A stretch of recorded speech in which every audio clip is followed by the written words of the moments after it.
तिसऱ्यांदा सरकार स्थापन करण्याची नरेंद्र मोदींची घोषणा। तिसऱ्या टर्ममध्ये जनहिताच्या अनेक योजना आणण्याचा विश्वास व्यक्त। एनडीएवर विश्वास दाखवल्याबद्दल लोकांचे आभार मानले।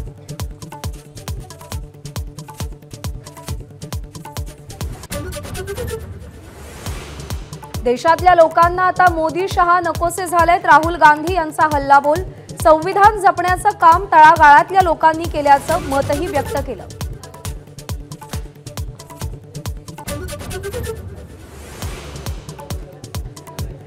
एनडीएनं बहुमताचा आकडा गाठला। आतापर्यंत एनडीएला 293 जागा, भाजपच्या जागा घटल्या।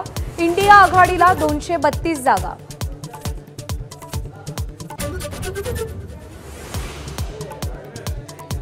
महाराष्ट्रात महाविकास आघाडीचा महायुतीला धोबीपछाड।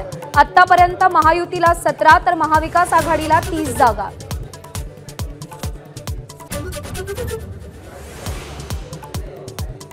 राज्यात काँग्रेसची दमदार कामगिरी। 13 जागा जिंकत काँग्रेस सर्वात मोठा पक्ष।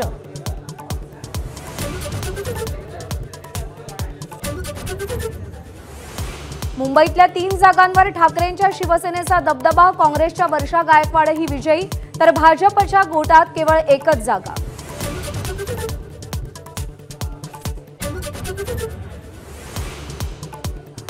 मुंबई उत्तर पश्चिम मध्ये अटीतटीच्या लढतीत अखेर रवींद्र वायकरांचा विजय। अवघ्या 48 मतांनी ठाकरे गटाच्या अमोल कीर्तीकरांचा पराभव।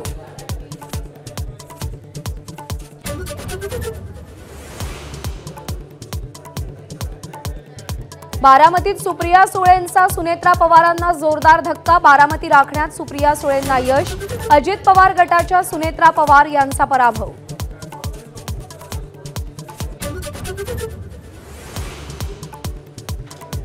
कोल्हापूरमध्ये शाहू महाराजांचा विजय। गुलालाची उधळण करत काँग्रेस कार्यकर्त्यांचा नादखुळा जल्लोष।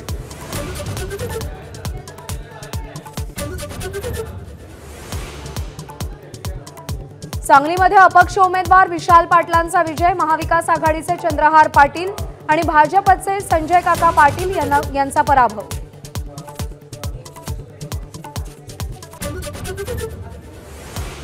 आपला गड राखण्यात मुख्यमंत्री शिंदेंना यश। ठाण्यात शिंदेंच्या शिवसेनेचे नरेश म्हस्के विजयी तर कल्याणमध्ये श्रीकांत शिंदेंची खासदारकीची हॅट्रिक।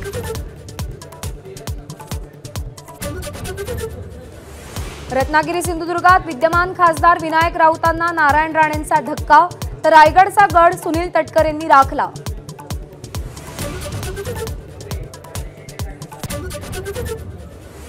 अयोध्येत भाजपला धक्का। फैजाबाद लोकसभा मतदारसंघात समाजवादीचे अवधेश प्रसाद विजयी। भाजपचे लल्लू सिंग पराभूत।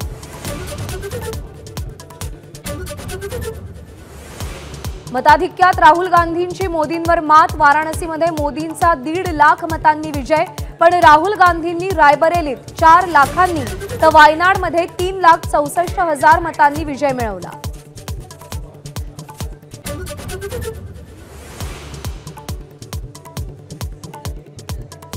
देशातल्या लोकांना आता मोदी शहा नकोसे झालेत। राहुल गांधी यांचा हल्लाबोल।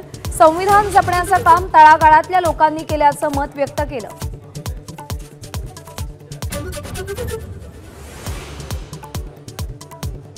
इंडिया आघाडीनं सत्ता स्थापनाचा दावा करायला हवा। भाजपवर नाराज आमच्यासोबत येतील।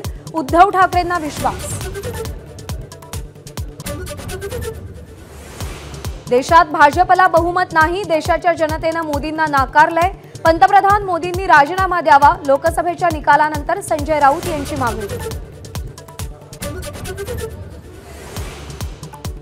एनडीएमध्ये घडामोडींना वेग। अमित शहांची चंद्राबाबू नायडू आणि नितीश कुमार यांच्याशी फोनवर चर्चा तर शहांचा चिराग पासवान, जितेंद्र राम माझींनाही फोन।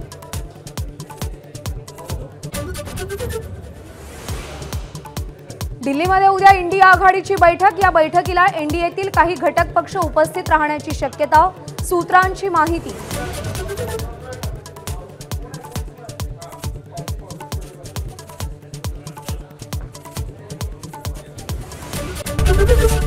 एबीपी माझा, उघडा डोळे बघा नीट।